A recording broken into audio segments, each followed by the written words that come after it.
Mi nombre es Reinaldo Urcola, mi formación es ingeniería, soy ingeniero. Yo no escuché un tema que me gustaría que alguien tocara, desarrollara. Quizás me comí porque yo llegué un poquito iniciado a la presentación, que es el hecho de que en este caso, los acreedores, los prestamistas a Argentina son bancos chinos, pero tienen una peculiaridad, son bancos del Estado chino.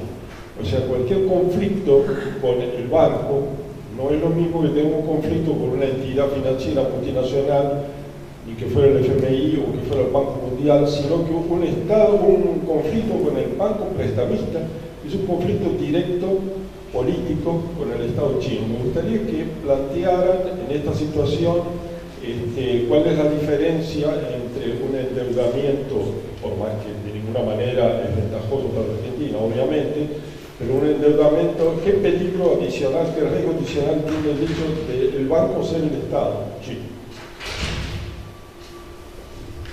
Perfecto, damos 3 preguntas antes. Ahí está Darío y acá está.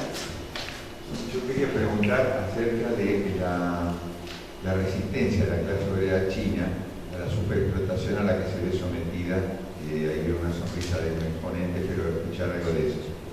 La semana pasada escuché que en el primer trimestre de este año, voy a hacer extraordinario todo, pero del desconocimiento, el ocultamiento de información, si ustedes tienen algo más concreto, sería bueno. Gracias.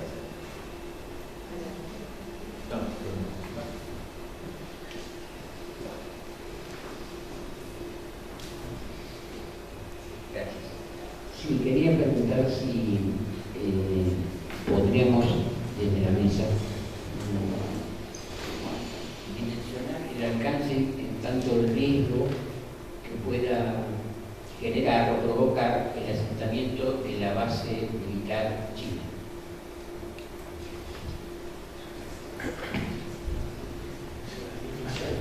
Allá, por favor, ahí estaba eso.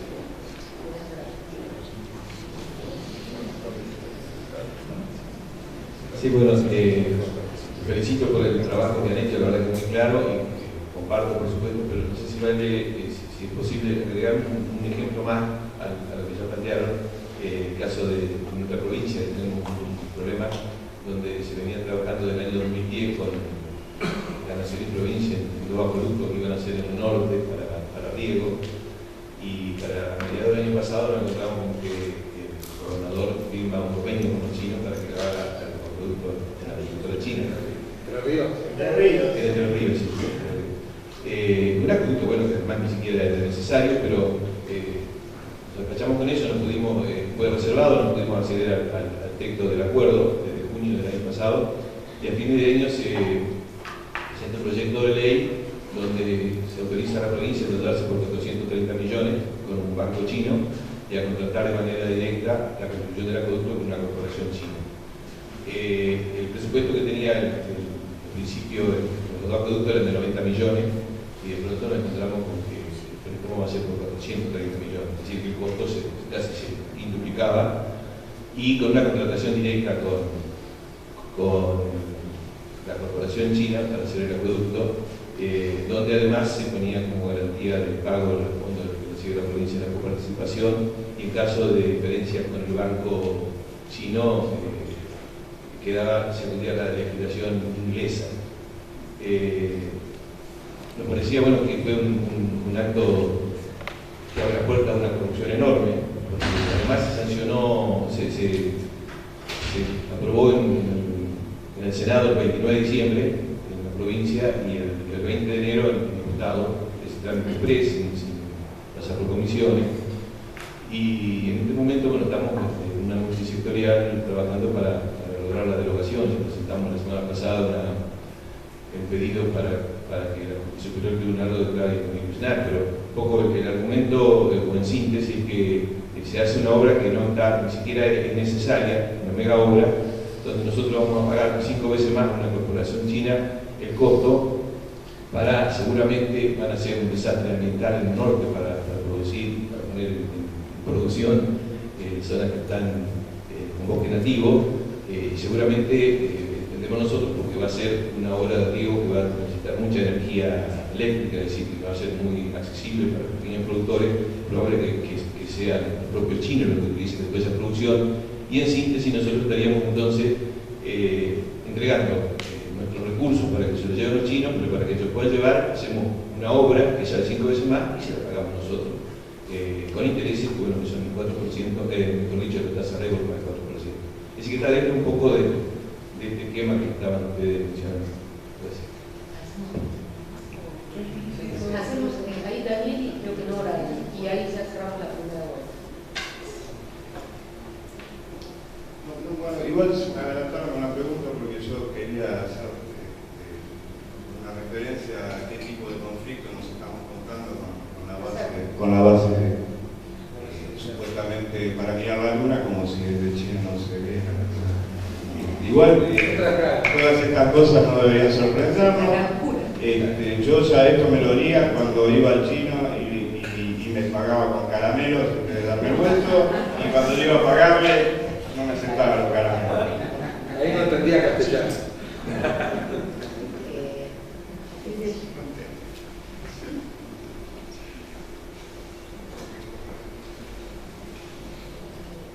Bueno, también sobre los mismos temas, por supuesto, pero me refiero al convenio que se firmó en Neuquén de los 200 hectáreas cedidas a China para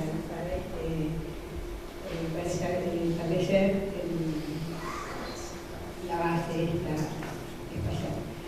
Pero además, en base a eso, a mí me sorprende una cosa que traté de informarme bastante, lo que pude en Google, yo no soy experta en temas de usted, pero qué pasaba con ese 20%, creo que, de cláusula secreta que está en el convenio. Y por otro lado, ¿qué pasa con esa cláusula de convenio, ¿sí?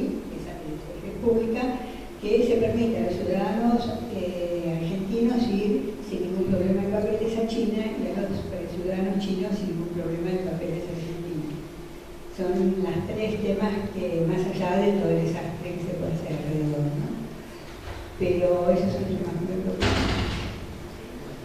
Bueno, gracias. Empezamos acá, empezás a salir y seguimos el sentido de seguro que porque vamos a hacer una segunda rueda de todas maneras. Sí. Voy a tomar, son muchas y muy buenas preguntas, desde ya no tengo respuestas para todas. Sobre el tema de los vínculos con la República Popular de China, una de las cuestiones que para mí tenemos que tener en cuenta, como creo que en las tres exposiciones, se vieron las cuatro exposiciones, que se viene desarrollando un vínculo que es sumamente asimétrico y en un país que ejerce su poderío. Digo, el ejemplo que daba Luis lo podemos encontrar en muchísimas provincias o con muchísimos países. Y lo que hay que tener mucho cuidado, por eso en realidad con la pregunta del compañero, es tratar de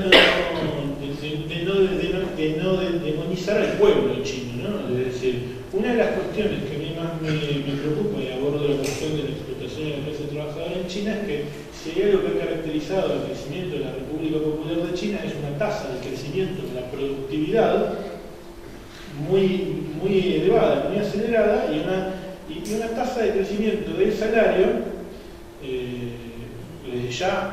que ha sido importante desde el año 2000 en adelante aproximadamente, pero mucho más desacelerado. Esto quiere decir que en la jornada de trabajo, si la productividad crece más de una proporción mayor a la que crece mi salario, desde ya que lo que nos están extrayendo de nuestra vida diariamente es mucho mayor. Más allá también de lo que se extrae de la naturaleza con este modelo fabril o de hiperproducción en China e hiperextracción, si se quiere, de productos básicos de América Latina. Con la cuestión financiera, efectivamente, no solamente los bancos son estatales, los bancos que no son estatales tienen un acompañamiento del partido. O sea, en China la inversión extranjera directa se planifica y pasa por organismos centrales del partido, en donde se decide si se puede o no se puede hacer determinada inversión extranjera directa, por más que las empresas sean estatales, privadas o mixtas. Y además de pasar por la aprobación desde ya que para todo tipo de actividad que se considere estratégica se cuenta con subsidios, digo, el alto superávit comercial que tiene la República Popular de China, el número de reservas, etc., le da un gran poder financiero, como creo que mostraba. La cuestión de que el financiamiento sea con el Estado, efectivamente nos pone a negociar, digo, porque en algunos casos los financiamientos o los préstamos a determinadas empresas o los desarrollos que se hacen, digo, hay convenios vinculados al sector lácteo que se hacen directamente con provincias. Hay tratos, por ejemplo, en la provincia de Buenos Aires, firmó con la provincia de Fujian, un convenio para un convenio de desarrollo de un proyecto de riego, por ejemplo. Esto incluye el financiamiento, la obligatoriedad de compra a China de determinados productos que se podrían producir localmente, y desde ya el privilegio de que actores de la República Popular de China deciden que se siembra y se cosechan esas 10.000 hectáreas. No hace falta que me cuente qué es lo que se decidió que se siembra y se cosecha en esas 10.000 hectáreas, soja. Y además la prioridad de a quién se le vende, a China. Entonces hay determinadas estrategias de aseguramiento de los productos básicos. Lo que uno puede ver con el financiamiento, no solamente con el financiamiento, sino con las empresas, es que uno lidia con el Estado permanentemente. Pero por otro lado, lo que para mí implica una amenaza en términos de planeamiento estratégico es que estos actores tienen una planificación central, sean privados, sean bancos, o sean estas 95 empresas que marcaba, de las 500 de mayor facturación del planeta, vamos a ponerle nombre. Sinopec, que es una de ellas, que opera en la Argentina, como mostraba la firmina, China National Sugar Company, es otra, CNPC, digo, operan en América Latina. La cuestión es que del lado latinoamericano se observa una absoluta descentralización de cuáles son los intereses que uno quiere, que uno apunta en una negociación bilateral. Por un lado negocia Franco Macri con la República Popular de China, negocia Gustavo Rocatel. Digo, ustedes deben saber que no es que Cristina fue acompañada de determinada delegación a China, sino que también la visita de la que hablaba el compañero, en enero del 2015, Cristina acompañó, a mi juicio, a 102 empresarios, ¿no? Entonces, lo único, desde ya no fue ningún integrante de ninguna asamblea ambiental, ningún representante de pueblos originarios, ningún delegado de base. No estoy hablando de un sindicalista afín al gobierno, delegados de base, ni tampoco de sindicalistas afines. Entonces, lo que uno puede ver es, nosotros, esto un poco hablaba Luciano, no tenemos idea de qué queremos de China como país que en la retórica latinoamericana parece como el sur global, que desde ya habrán visto que para mí no lo es, y no tenemos idea de qué podemos hacer como América Latina o como Cono Sur, cómo nos podemos vincular con China. China dice que en el libro blanco, que las firminas que presentamos con Luciano lo tenían, pero no hablamos, en el libro blanco de las relaciones de China hacia América Latina dice: nosotros, la República Popular de China, estamos interesados en que crezca nuestra vinculación con América Latina a partir de la complementariedad económica y a partir de la riqueza natural que tiene. Es decir, un enfoque, para un economista que tiene una lectura, un enfoque de integración comercial basada en ventajas comparativas estratégicas. Sobre la resistencia de la clase obrera, en realidad circula poca información y hay mucho hermetismo. Básicamente, una de las cuestiones que a mí me preocupan es el rol que ha tenido China como asegurador de la extracción de plusvalía a nivel global para las grandes transnacionales. Con esto de que crezca la productividad por encima del crecimiento del salario, garantiza la maximización de la tasa de ganancia global de estas grandes transnacionales. Lo que se viene ahora como riesgo es el siguiente: el partido ha decidido en sus últimos plenarios crecer más lento y en base al, lo cual no está mal, digo, pero crecer más lento y en base al consumo interno. En ese proceso lo que hace la República Popular de China es migrar, para mostrar que cumple con determinadas normativas internacionales de derechos humanos, migra las actividades de ensamble, maquila y demás, las migra a Myanmar, a la India, etcétera, a su propia periferia, en en donde empresas chinas explotan la mano de obra brutalmente en otros lugares, lo que se ve es una disminución de esa explotación brutal que conocemos de China, que continúa para tratar de mostrar que cumple con la normativa de derechos humanos internacionales, que tampoco garantizan ningún tipo de cumplimiento de derechos humanos. Maritela ya me está pidiendo, me parece que pase la palabra, así que después.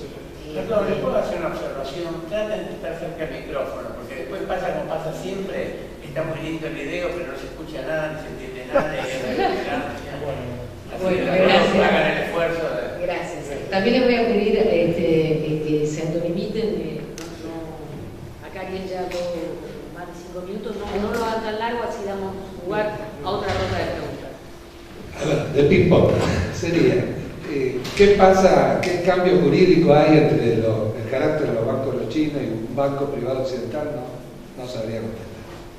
¿Y qué es exactamente la resistencia obrera? Tampoco. Pero sí, sobre estos dos temas, creo que suscitan una cuestión de fondo que ya quedó planteada en la exposición previa, que es el cambio de China.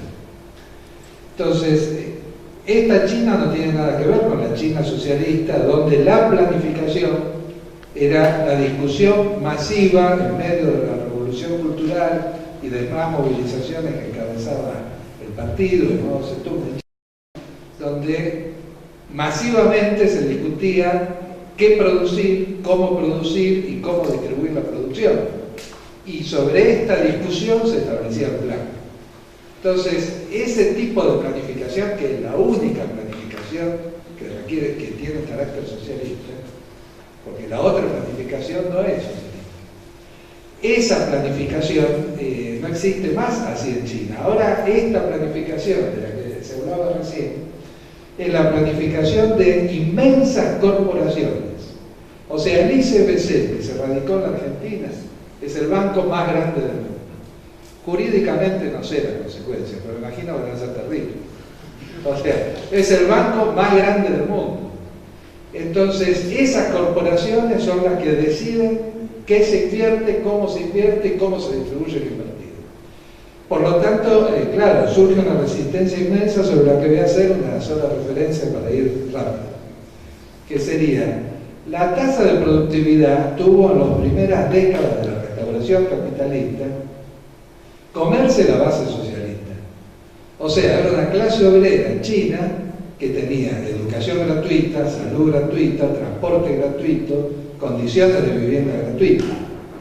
La masificación de esa producción, por lo tanto se podía pagar $1, como se pagaba al día, y se producía. En la medida que esto se desarrolló, las casas originales no existen más, han sido derrumbadas, que, bueno, ¿cuánto es el costo de la vivienda hoy en China? Entonces hay que cambiar el plan estatal. Ahora el plan pasa a ver cómo se resuelve el plan. Entonces empieza la rebelión, porque la única forma, la base socialista la fue comiendo. Y después el peligro sobre lo de Entre Ríos, tampoco tengo detalles, pero solo una cosa. Costco además compró Nidera, por lo cual el peso que pasan a tener los monopolios chinos con Noble radicada ya en 2004 y Nidera y Costco controlando Nidera es importante.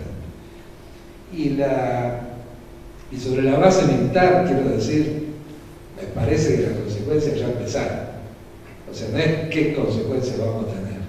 La Argentina ya está viviendo una serie de conmociones políticas que tienen que ver con estos hechos.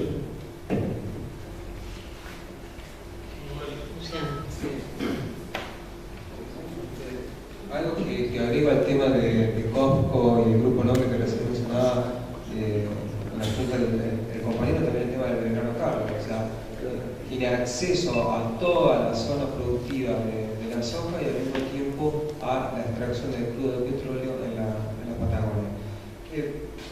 Como mis dos compañeros se refirieron a varias de las preguntas, como mis compañeros hicieron referencia a varias de las preguntas, yo me voy a concentrar un poco en lo que es el eje geopolítico. La doctora Pampa hacía referencia acerca de esa transición hegemónica Sí, yo creo que hay una reconfiguración de poder. Es claro que China ejerce cada vez mayor presión en nuestros gobiernos, mayor influencia en nuestros gobiernos, pero quería marcar que la superioridad de Estados Unidos en materia militar es tremendamente significativa. Por darles algún ejemplo, conocemos que China tiene 300 cabezas ojivas nucleares, Estados Unidos tiene más de 5.000 cabezas. Ariel hacía referencia a que está construyendo su segundo portaaviones, Estados Unidos tiene 12 todavía, es decir, la capacidad de acción global que tiene Estados Unidos es muy superior a la que tiene China al día de hoy. El gasto de China, el gasto militar de China es un 8%, de Estados Unidos es un 40% del gasto mundial. ¿Sí? O sea, Estados Unidos solo representa el 40% del gasto mundial.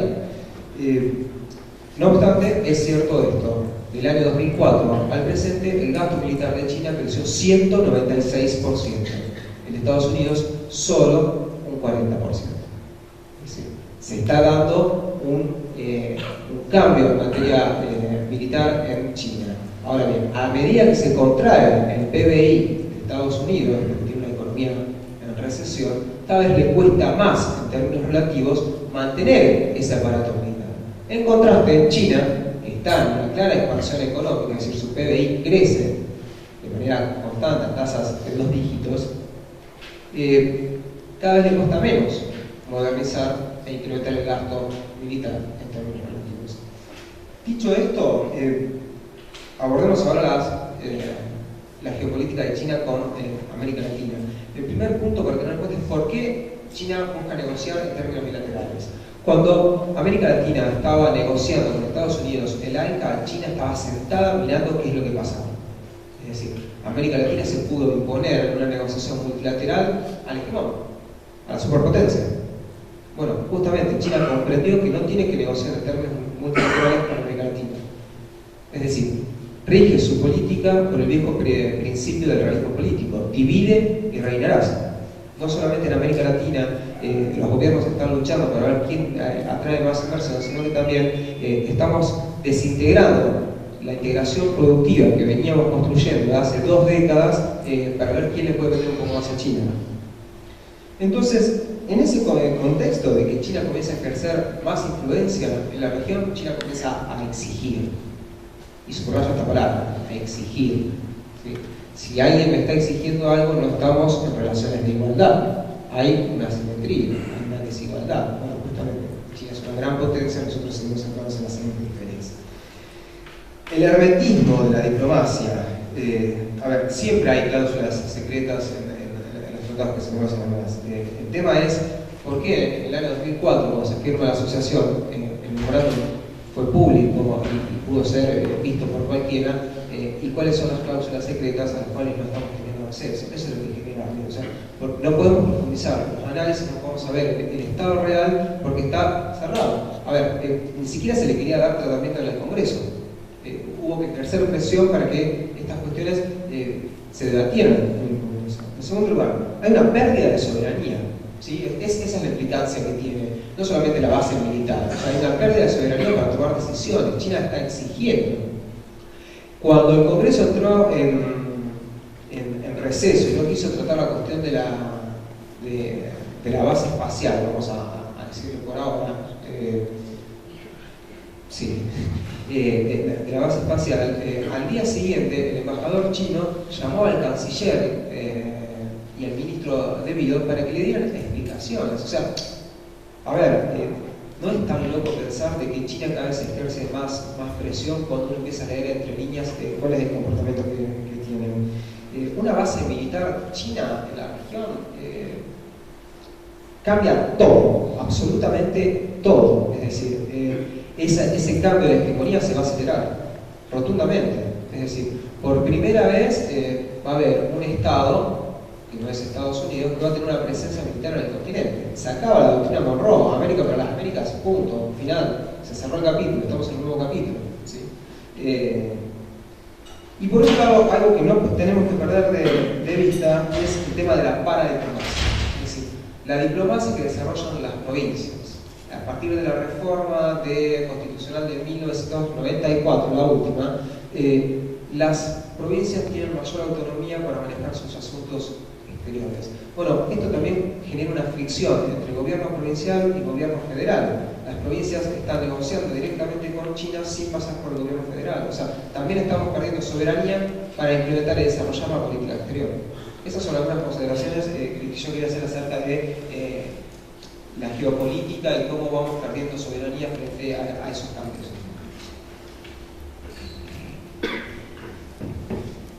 Sí, por ahí antes de pasar la palabra quería agregar solamente dos o tres cositas muy menores, pero que es interesante pensar en esto, que la base espacial, que puede tener usos militares en Neuquén, se constituye en un enclave extraterritorial, que ya los hay en Argentina, es cierto. Si uno piensa, por ejemplo, la Barbicol, la cordillera, tiene todo un territorio que pertenece a Chile y a Argentina, en el cual tiene pasaje absolutamente libre y puede hacer lo que quiera. Es un enclave extraterritorial reconocido a través de la firma de un tratado binacional único en el mundo. Ahora bien, me parece que hay una cosa importante ahí para reflexionar, que tiene que ver que durante los últimos 10 o 15 años los distintos países de América Latina se han basado en el incremento del crecimiento económico, en el crecimiento también de las exportaciones primarias, no tanto relacionado de manera directa con un Estado, sino con grandes multinacionales. Ahora tenemos un giro importante que implica que, es cierto, son grandes corporaciones, pero están en manos del Estado chino. Y que de alguna manera esta configuración también trae otras resonancias que tienen que ver con esquemas de dominación más clásicos, ¿no? Es decir, aquí hay un país que podría ser comparado en ese caso con lo que fue precisamente Estados Unidos o Inglaterra, algunos dicen, para el caso de Argentina. Me parece que ese no es un tema menor, más allá de la institucionalidad supranacional que se ha construido en los últimos 15, 20 años, que además todo el mundo habla, sobre todo en términos de globalización, ¿no? Está esto. Hay un Estado, ¿no?, poderoso, que además tiene empresas estatales que desarrolla relaciones crecientes con todos los países latinoamericanos, porque lo que trajo a colación de manera muy clara, con datos económicos, Luciano, ocurre con todos los países, salvo, hay una excepción, que es Brasil. O sea, Brasil tiene una relación de, entre comillas, dependencia con China, pero no es periferia. Es semiperiferia, o es pequeño hegemonismo, le dicen los chinos, según Oviedo, pequeño hegemonismo. Si los brasileños me escucharan, se pondrían muy mal, pero en todo caso, digo, está en una situación especial de la mano de los BRICS, digamos, de subimperialismo, de semiperiferia, pero prefiero hablar en términos de Wallerstein de semiperiferia, que hace que efectivamente, o lo coloca en un lugar diferente al que tienen el resto de los países latinoamericanos, que realmente es mucho más marginal y la relación es mucho más asimétrica.